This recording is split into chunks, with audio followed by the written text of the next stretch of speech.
अस्सलाम वालेकुम 9th class. बेटा उम्मीद है आप सब घर में खैरियत से होंगे। ऑनलाइन लेक्चर क्लास 9 फिजिक्स में हमारा चैप्टर नंबर 5 चल रहा है। बेटा जैसे डिसाइड हुआ था कि वो चैप्टर डिसाइड करेंगे, हम वो चैप्टर सेलेक्ट करेंगे जिनका weightage board point of view से कम है, ठीक है, ताकि आपका ये जो क्वारंटाइन वाला सेशन जो है, ठीक है, कोरोना वायरस की वजह से, ताकि आप घर में इन टच रहें अपनी स्टडी से। टू द पॉइंट अगर हम बात करें, आज का हमारा लेक्चर नंबर 3 है variation of g with altitude. सबसे पहले मैं आपको इंट्रोड्यूस करवा दूं ये स्मॉल जी होता क्या है। बेटा आपने चैप्टर नंबर 2 में जो लेक्चर था, ऑनलाइन लेक्चर, वहाँ पर भी पढ़ा था जी ग्रेविटेशनल एक्सेलरेशन, ठीक है। ग्रेविटेशनल एक्सेलरेशन की वैल्यू जो है ये अर्थ पर हर जगह पर कांस्टेंट नहीं रहती, ठीक है। जैसे जैसे हाइट इंक्रीज होती है, ठीक है, हम ज़मीन की सतह से ऊपर की तरफ जाते हैं तो इसकी वैल्यू जो है ये रिड्यूस होती है। तो चूँकि वैल्यू ऑफ जी रिड्यूस होती है, इस वजह से वेट वाला जो कॉन्सेप्ट है वो भी चेंज होगा।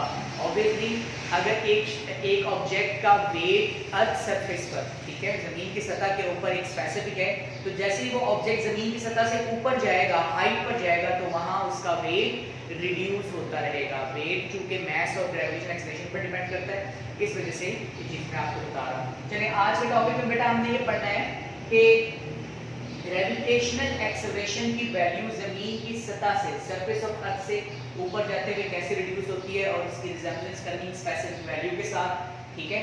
और आज इसकी जो है कुछ जनरल डिस्कशन करनी है। देखिए बेटा यहाँ पे ना मैंने दो इक्वेशंस लिखी हुई हैं। एक इक्वेशन है g equals to G m divide by r square, ठीक है, m भी लिख सकते हैं आप। देखिए ये इक्वेशन मैंने मैस ऑफ अर्थ से निकाली है। मैस ऑफ अर्थ अगर आप देखें तो वहां पर भी कुछ यही स्पेसिफिक वैल्यूज आपको नजर आ रही, वहां से मैंने g की वैल्यू को अकेला बचा दिया, ठीक है। अच्छा, अब ये वो एक्सप्रेशन है जो कि अर्थ सरफेस पर ग्रेविटेशन एक्सेलरेशन फाइंड आउट करने के लिए इस्तेमाल होती है। वो एक्सप्रेशन जो अर्थ सरफेस पर ग्रेविटेशन एक्सेलरेशन वैल्यू इस्तेमाल करने के लिए, जबकि नीचे पर अगर आप इक्वेशन देखें, यहाँ पर कुछ सिचुएशन चेंज है। G h equal to G M divide by R plus h का होल स्क्वायर। अब ये आर प्लस एच क्या है? देखिए अगर आप यहाँ गौर करें, यहाँ पर ये अर्थ सरफेस है, ठीक है, और ये इसका रेडियस है आर, रेडियस आर, और जमीन की सतह से कुछ हाइट पर, उस हाइट को हम कहते हैं बेटा ऑल्टीट्यूड। क्या कहते हैं? Altitude. The perpendicular distance from the sea level, ठीक है, सतह समंदर से ऊपर की तरफ जो हाइट होगी उसे हम ऑल्टीट्यूड कहेंगे, ठीक है। यहाँ मैं डेफिनेशन लिख देता हूँ। The perpendicular distance, the perpendicular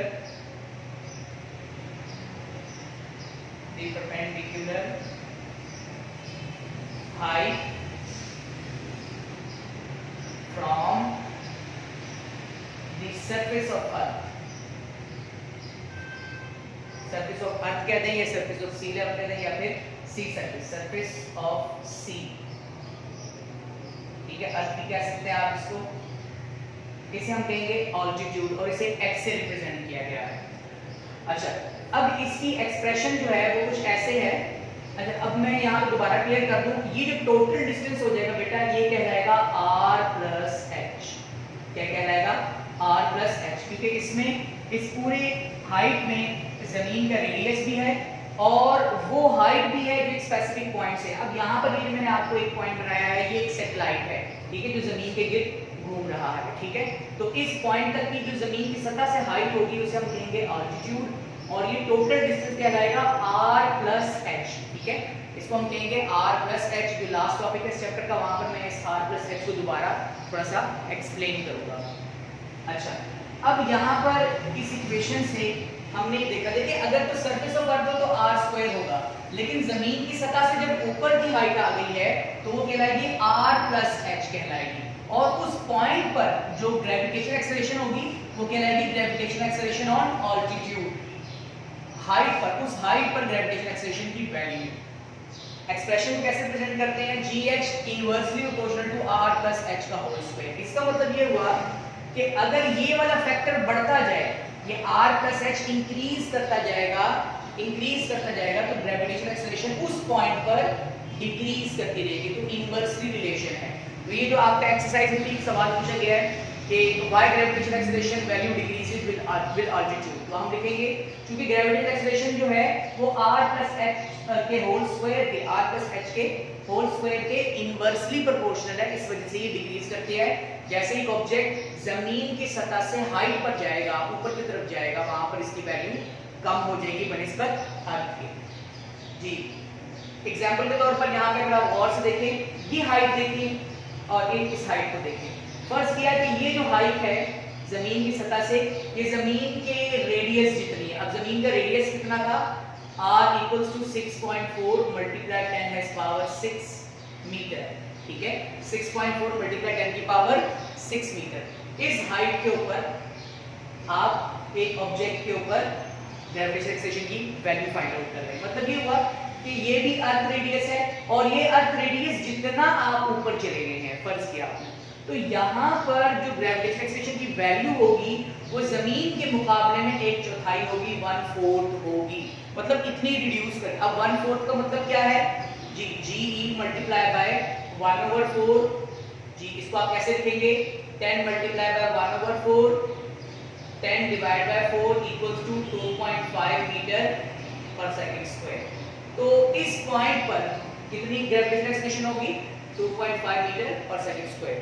जी मतलब ये हुआ कि अगर आप जमीन के सरफेस, मिसाल के तौर पे अभी हम जमीन के सरफेस पर ही अभी हम मौजूद हैं, ठीक है, इस वक्त अगर आप सी लेवल के लिहाज से जमीन के अर्थ रेडियस जितना, मतलब इतना आप हाइट पर चले जाएं, 6.4 मल्टीप्लाई 10 की पावर 6 मीटर, इतनी हाइट पर चले जाएं, तो वहां जो ग्रेविटेशनल एक्सेलरेशन होगी वो कितनी होगी, 2.5 मीटर पर सेकंड स्क्वायर। इसका मतलब ये हुआ कि हाइट पर जाकर ऑल्टीट्यूड के इंक्रीज होते हुए ग्रेविटेशनल एक्सेलरेशन की वैल्यू डिक्रीज होती है।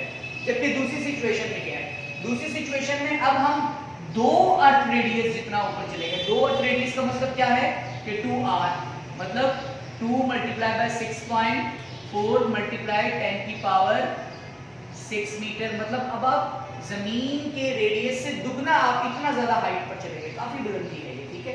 तो अब इस पॉइंट पर जो ग्रेविटेशनल एक्सेलरेशन की वैल्यू होगी बेटा, वो होगी 1/9 जमीन के मुकाबले में। 1/9 का मतलब क्या हो गया, GE मल्टीप्लाई बाय 1/9, GE का मतलब है gravitational acceleration on earth, g 10 multiply by 1/9, तो मेरे ख्याल से ये 10/9 इक्वल्स टू 1.1 शायद आएगा, ठीक है, चेक कीजिएगा आप इसको, मीटर पर सेकंड स्क्वायर, ठीक हो गया। तो जैसे जैसे हम हाइट पर गए, देखिए एक अर्थ रेडियस पर 1/4 है, 2 अर्थ रेडियस पर 1/9 है। ये बेटा बहुत इंपॉर्टेंट आपका MCQ पूछा जाता है, ठीक है। अच्छा, बेसिकली इस टॉपिक में हमें समझ के आ रही है। देखिए हमने आगे जाके जो हमारा इस चैप्टर का लास्ट टॉपिक है उसमें हमने एक सैटेलाइट की, उसमें हमने क्या करना है, एक सैटेलाइट की जो वेलोसिटी है जमीन के गिर्द वो फाइंड आउट करनी है। तो फर्ज किया कि ये वही सैटेलाइट है और ये जिस ऑर्बिट में घूम रहा है वो ऑर्बिट कुछ ये है जो मैंने अभी डॉटेड लाइन बनाई है, ठीक है। फर्ज किया कि ये जो सैटेलाइट है ये इस स्पेसिफिक एरिया पर, स्पेसिफिक रूट पर जमीन के गिर्द रोटेट कर रहा है, ठीक है जी, जमीन के सर्कुलेट कर सर्कुलर मोशन में। अब यहाँ पर इसको सर्कुलर मोशन के लिए कितनी ग्रेविटेशनल एक्सेलरेशन होगी, कितनी वेलोसिटी होगी, ये सारी कैलकुलेशन हमें करनी पड़ती है। न्यूमेरिकल्स भी करेंगे इंशाल्लाह, यही ऐसी डायग्राम में दोबारा बताऊंगा, वहां पर आपको समझ आएगी प्रॉपर कि बेसिकली इस इक्वेशन का मकसद क्या है। अब हम जब उस सैटेलाइट पर मौजूद होंगे, तो जब हमने पता करना है कि भाई यहाँ पर इस सैटेलाइट पर हम पर कितनी ग्रेविटेशनल एक्सेलरेशन है, तो जो हम इक्वेशन यूज करेंगे बेटा वो ये इक्वेशन होगी, क्योंकि हमें डाटा की सूरत में जमीन का रेडियस चाहिए और ये पता होना चाहिए कि हम जमीन की सतह से कितनी हाइट पर हैं, ठीक है। और फिर इसी इक्वेशन को हम यूज करेंगे ऑर्बिटल वेलोसिटी में, ठीक है, मतलब वो जिस ऑर्बिट में हम घूम रहे हैं, वो सैटेलाइट जो घूम रहा है उस पर वेलोसिटी, वो उस सैटेलाइट की वेलोसिटी कितनी है, ठीक है, इसकी भी प्रॉपर कैलकुलेशन होगी। जी बेटा ये तमाम चीजें आप गौर से देखिएगा, ठीक है, जरा इस इक्वेशन को भी आप नजर दौड़ा लीजिएगा, बहुत इंपॉर्टेंट है ये, ठीक है। ये वो इक्वेशन है जो मिसाल तौर पे अभी अर्थ सरफेस पर बहुत सी चीजें मौजूद हैं, यहाँ पर इसके ऊपर भी ग्रेविटेशनल एक्सेलरेशन की वैल्यू फाइंड आउट करनी है, वो ये होगी। लेकिन अगर इस चेयर को बहुत ज्यादा मतलब 1000 किलोमीटर की बुलंदी पर आप ले जाएं, तो वहां जो इस पर ग्रेविटेशनल एक्सेलरेशन फाइंड आउट करेंगे तो ये इक्वेशन नहीं लगेगी बेटा, ये लगेगी, क्योंकि इसमें h भी आ जाएगा, क्योंकि अब ये चेयर जमीन की सतह से हाइट पर आ चुकी है, ठीक है। अच्छा, ऑल्टीट्यूड की डेफिनेशन क्लियर हो गई। इसके बाद जो हमारा नेक्स्ट टॉपिक आ गया बेटा वो जस्ट लीनियर इक्वेशन, बहुत लीनियर है। लेक्चर नंबर 3 के लिए मैं इसको फाइंड आउट कर देता हूँ, ठीक है। व्हाइट बोर्ड की जरूरत नहीं, आप जैसे इसको गौर से रीडिंग कीजिएगा, मेरी बात गौर सुनिए जी। सैटेलाइट क्या होता है? अच्छा देखिए बेटा, सैटेलाइट किसी भी प्लैनेट के गिर्द घूमने वाला कोई भी पार्टिकल है, ठीक है। मिसाल के तौर पर जमीन का जो नेचुरल सैटेलाइट है वो है चांद, ठीक है। अब ये फर्ज करें कि ये आपके पास अर्थ है, ठीक है, और ये मून है। अब ये इसके गिर्द स्पेसिफिक डायरेक्शन में ऐसे सर्कुलर मोशन में है। तो सैटेलाइट हम ऐसी चीज को कहते हैं, ऐसे ऑब्जेक्ट को कहते हैं जो किसी स्पेसिफिक ऑब्जेक्ट के एक स्पेसिफिक पॉइंट के गिर्द सर्कुलर मोशन में होता है। अब आप कहेंगे कि सर अर्थ भी सन का सैटेलाइट हो गया। जी हाँ बिल्कुल, अर्थ भी सन के गिर्द एक स्पेसिफिक रूट पर सर्कुलर मोशन में होगा जी। अब अगर आप फर्ज करें कि इलेक्ट्रॉन और न्यूक्लियस की बात करें, बिल्कुल हम ये कहेंगे कि न्यूक्लियस जो है वो एक स्पेसिफिक पॉइंट है और इलेक्ट्रॉन जो है वो एक स्पेसिफिक डायरेक्शन में एक सर्कुलर मोशन में है। तो हम ये कहेंगे electrons are the satellite of nucleus, ठीक है। इसी तरीका से यहाँ पे अगर आप गौर करें, ये भी एक सैटेलाइट है, ये भी एक सैटेलाइट हमने एज्यूम कर लिया। सैटेलाइट बेटा दो किस्म के होते हैं, एक होता है नेचुरल सैटेलाइट जो कि अल्लाह रब्बुल इज्जत के हुक्म से, ठीक है, हमारे फितरत में मौजूद है। जमीन की सैटेलाइट, सूरज के 8-9 सैटेलाइट्स हैं, ठीक है। जमीन उसमें से एक सैटेलाइट है, एक सैटेलाइट की बात नहीं करेंगे हम, ठीक है। उसके बाद जमीन का अपना एक सैटेलाइट है जिसे आप मून कहते हैं, ठीक है। ये तो हो गया नेचुरल सैटेलाइट्स। लेकिन कुछ सैटेलाइट्स होते हैं आर्टिफिशियल, ठीक है, आर्टिफिशियल यानी मैन मेडेड। अब ये आर्टिफिशियल सैटेलाइट का मकसद क्या होता है? कम्युनिकेशन पर्पस के लिए, ठीक है, मतलब मवासलाती निज़ाम को बेहतर बनाने के लिए, ज़मीन के एनवायरनमेंट को प्रॉपर स्टडी करने के लिए, और हम जिस सोलर सिस्टम में मौजूद है वो सोलर सिस्टम के अंदर मुख्तलिफ ऑब्जेक्ट्स को देखने के लिए, उसकी ऑब्जर्वेशन लेने के लिए। तो ये तमाम काम आपका आर्टिफिशियल सैटेलाइट करता है। आर्टिफिशियल सैटेलाइट में बेटा एक इंपॉर्टेंट सैटेलाइट आ जाता है कम्युनिकेशन सैटेलाइट, ठीक है। कम्युनिकेशन सैटेलाइट मतलब ये हो गया जो कम्युनिकेशन पर्पस के लिए, डाटा के ट्रांसफरेंस के लिए इस्तेमाल होता है, ठीक है। आपने देखा होगा कि आपका डाटा इजीली एक जगह से दूसरी जगह कैसे ट्रांसफर होता है, थ्रू सैटेलाइट। उसमें से एक चैनल सैटेलाइट भी है, क्लियर हो गया। अच्छा, इसके बाद आपका फिर आ जाता है जियो स्टेशनरी सैटेलाइट। अब जियो स्टेशनरी सैटेलाइट क्या होता है? देखिए आपके नाम से ही जाहिर है, जियो का मतलब है अर्थ, स्टेशनरी का मतलब होता है रेस्ट कंडीशन, सैटेलाइट जिसके बारे में भी हम जिक्र कर रहे हैं। देखिए जियो स्टेशनरी सैटेलाइट ऐसे सैटेलाइट्स हैं जो कम्युनिकेशन पर्पस के लिए भी यूज होते हैं और जमीन के एक स्पेसिफिक पॉइंट पर जो है ना ऑब्जर्व किए रहते हैं। जैसे कि अगर मैं इसको यहाँ ड्रॉ करूँ, ठीक है, फर्ज करें कि ये एक सैटेलाइट है, इसी सैटेलाइट की बात करते हैं। ये एक सैटेलाइट है, ये सैटेलाइट कितने हिस्से की ऑब्जर्वेशंस ले रहा है, ठीक है। तो जब ये अर्थ रोटेट करेगा तो इस सैटेलाइट को इसके साथ रोटेट करेंगे। फर्ज करें कि मैं अर्थ सैटेलाइट हूँ, मैं अर्थ प्लैनेट हूँ और ये मेरे गिर्द एक सैटेलाइट है जिसने मेरे साथ साथ घूमना है। तो मेरी अर्थ की अपनी रोटेशन के साथ साथ इसने भी अपने सर्कुलर मोशन के ऊपर रहना है ताकि वो एक स्पेसिफिक पॉइंट को ऑब्जर्व किया रहे। तो अब इस जियो स्टेशनरी सैटेलाइट की जो वेलोसिटी है वो अर्थ पॉइंट ऑफ व्यू से जीरो अपीयर होती है, लेकिन होती नहीं है बेटा, ठीक है।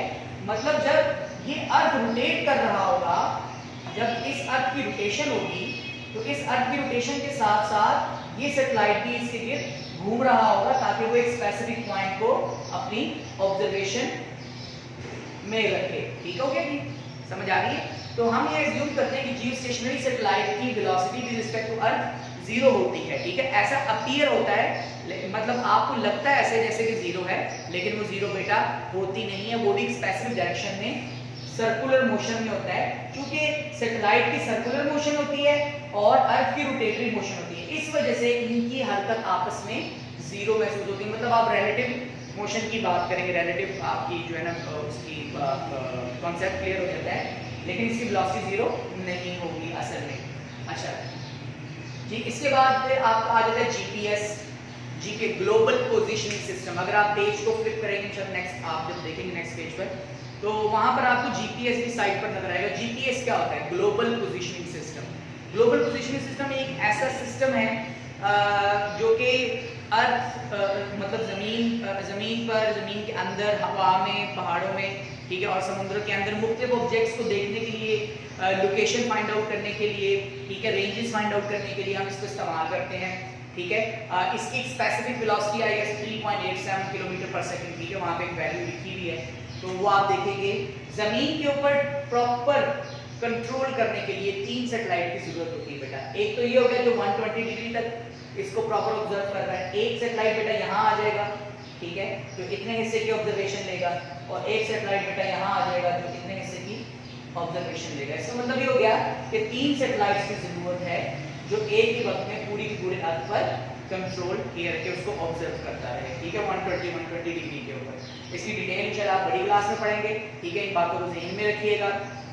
यहाँ पर अब इस टॉपिक पर मतलब यहाँ पर तो आपका जो क्वेश्चन आता है explain the variation of g with altitude, ये मैं आपको as it is long question दे दूंगा, ठीक है, आपके वर्कशीट में। नेक्स्ट पेज पर जो आपके क्वेश्चन है वो जरा गौर से अभी भी सुन लें, ठीक है। एक तो है व्हाट इज सैटेलाइट, आप रीडिंग करेंगे तो आप उसको अंडरलाइन करेंगे। What is satellite, what is GPS, define GPS, right it's purpose, ठीक है, जीपीएस क्या है उसका पर्पस लिखें। फिर इस तरीके से कम्युनिकेशन सैटेलाइट के बारे में बिल्कुल एंड पे करके लिखा हुआ है। देखिए कम्युनिकेशन सैटेलाइट की बहुत सी आप ना एग्जांपल ले सकते हैं। पहले वक्तों में जो डिश एंटीनास लगे हुए होते थे, एंटीना, नॉर्मल एंटीना, वो भी क्या करते थे, वो भी एक स्पेसिफिक डायरेक्शन में सैटेलाइट से डाटा को कलेक्ट करते थे और आपके टेलीविजन में प्रॉपर आपको जो है ना आपको उसकी नशरियात जारी रखते थे। तो सैटेलाइट के जरिए हम ना सिर्फ अपने कम्युनिकेशन स्किल को बेहतर करते हैं बल्कि आपके सिक्योरिटी सिस्टम को भी सामने रखा जाता है, ठीक है, जिसके तहत आप बहुत से पॉइंट आउट, बहुत से एक जो आपके जो पॉइंट्स हैं, ठीक है, आप उसके ऊपर नजर रखिए रखते हैं। आप सोलर सिस्टम के अंदर होने वाली चेंजेस, आप सोलर चेंजेस और आप अपने इर्द गिर्द जो मुख्तलिफ किस्म के रेडिएशन है उनके भी आप स्टडी ले सकते हैं। मेट्रोलॉजिस्ट भी आप यही काम करते हैं, ठीक है, कि ज़मीन के स्पेसिफिक एरिया पर जो माहौलियाती तब्दीली है, ठीक है, उसके बारे में वो क्वेश्चन गोई करते हैं, सैटेलाइट को भी इस्तेमाल करके। मजीद ये बेटा हमारा जो नेक्स्ट टॉपिक रह गया है वो अब है मोशन ऑफ आर्टिफिशियल सैटेलाइट। उसके बाद 1 या 2 लेक्चर्स में मैं न्यूमेरिकल्स क्लियर करूँगा। बेटा खास तौर पर इन चीज़ों को देखिएगा क्योंकि ये सैटेलाइट वाला टॉपिक जो था ये कोई खास आपको वो समझाने की ज़रूरत नहीं थी, ठीक है, वाइट बोर्ड की इस वजह से मैंने इसको लेक्चर नंबर 3 के अंदर ही वाइंड अप कर दिया और आपको क्वेश्चंस बता दिए हैं। प्लीज़ इसकी रीडिंग कीजिएगा, जितना ज़्यादा आप रीडिंग करेंगे बेटा उतना ज़्यादा आपकी जो ऑब्जर्वेशनल स्किल है वो बेहतर होगी, ताकि जब आपको वर्कशीट्स मिले उन वर्कशीट्स के अंदर आपको पता चले कि हाँ हमने ये कुछ लिखना है। इसके अलावा मजीद आपके पास कुछ नोट्स भी होंगे कि आप उसको क्लियर करते रहें। एंड वन थिंग मोर, इंशाल्लाह जब आपके स्कूल ओपन होंगे तो आप अपनी डायरी बनाएंगे, ठीक है, उस डायरी के अंदर आप अपने हर टीचर के लिए एक स्पेसिफिक टास्क लिख लें कि हाँ ये चीज़ मुझे कन्फ्यूजन थी, ठीक है। फॉर एग्जाम्पल एक स्टूडेंट कहता है कि सर मुझे मैथ्स और फर्क की समझ नहीं आई, तो वो अब फिलहाल तो क्यूरी के लिए कुछ हमारे पास ऐसा सिस्टम थोड़ा कोई बेहतर नहीं, लेकिन इंशाल्लाह बेहतर हो जाएगा, ठीक है। तो वो जब हमारे पास स्कूल आएगा तो मैं कलेक्शन देखूंगा कि स्टूडेंट्स के ऊपर क्या है। अब अगर स्टूडेंट की कलेक्शन होती है चैप्टर नंबर 5 या किसी और चैप्टर की, तो इंशाल्लाह हम उन चैप्टर को भी फोकस करेंगे, ठीक है, ताकि हमारा टाइम वेस्ट ना हो। Thank you very much.